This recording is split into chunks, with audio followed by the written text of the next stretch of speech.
एक लड़का एक बुजुर्ग बाबा के पास जाता है। वह लड़का अपनी जिंदगी में बहुत परेशान था। घर की सारी जिम्मेदारियां उस पर थीं और इसी वजह से वह अपने बाप को भी टाइम नहीं दे पाता था और बस दिन रात काम किया करता था। वह अपने दोस्तों और अपने फैमिली वालों को भी टाइम नहीं दे पाता था। उसके जो दोस्त थे वह घूमने जाया करते थे, लेकिन ये नहीं जा पाता था और इसी वजह से उसकी खुशी छिल सी गई थी। उसे भी नहीं पता था कि वह लास्ट टाइम कब दिल से खुश हुआ था, क्योंकि वह काम में उलझ सा गया था और उसकी मेंटल हेल्थ भी खराब हो रही थी। एक दिन वह बुजुर्ग बाबा के पास जाता है और उन्हें सारी बात बताता है कि मैं बहुत परेशान रहने लगा हूँ, खुद को भी टाइम नहीं दे पा रहा हूँ और जब मैं खुद के लिए टाइम निकालने की सोचता हूँ तो मुझे अपनी जिम्मेदारियाँ याद आ जाती हैं। मैं पागल सा हो गया हूँ, अब आप ही मुझे कोई रास्ता बताइए। वह बुजुर्ग बाबा उस लड़के को कल नदी के पास आने के लिए बोलते हैं। ये लड़का जब कल नदी के पास जाता है तो देखता है कि बुजुर्ग बाबा पहले से ही उसका इंतजार कर रहे थे। लड़का बाबा से कहता है कि बताइए बाबा, अब मुझे क्या करना है।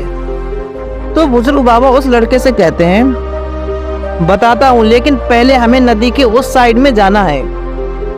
मतलब नदी के उस किनारे पर जाने के बाद मैं तुम्हें बताऊंगा कि तुम्हें क्या करना चाहिए। लड़की को उनकी बात समझ नहीं आई कि नदी के उस किनारे पर जाने के बाद ही क्यों बताना है, लेकिन फिर लड़के ने बाबा से कहा, चलिए फिर नदी पार करके नदी के उस किनारे पर चले जाते हैं। तभी बाबा ने उससे कहा, ऐसा नहीं है, हम उस किनारे पर तब जाएंगे जब इस नदी का पूरा पानी सूख जाएगा, जब इस नदी की जमीन दिखनी शुरू हो जाएगी, तब हम दोनों इस नदी में चलते हुए नदी को पार करके उस साइड में जाएंगे।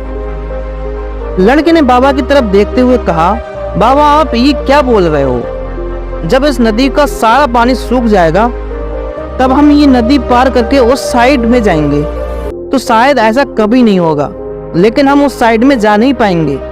ये बात बोलते हुए वह लड़का समझ गया कि बाबा उससे क्या कहना चाहते हैं। बाबा ने उसकी तरफ देखा और मुस्कुराते हुए कहा कि ये चीजें भी तुम्हें समझाना चाहती हैं कि तुम भी अपनी जिंदगी में यही सोच रहे हो कि जब मेरी जिम्मेदारियां खत्म हो जाएंगी तब मैं अपनी जिंदगी में एंजॉय करूंगा, तब मैं अपने आप को टाइम दूंगा, तब मैं मजे करूंगा।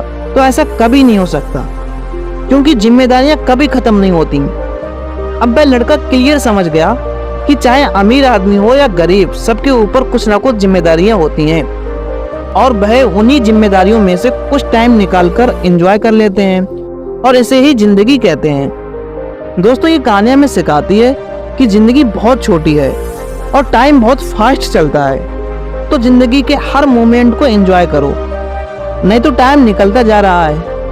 वीडियो अच्छी लगी हो तो वीडियो को लाइक एंड चैनल को सब्सक्राइब करो। मिलते हैं एक नई वीडियो के साथ और ऊपर वाले का शुक्र करो, सब्र करो और लाइफ में आगे बढ़ो।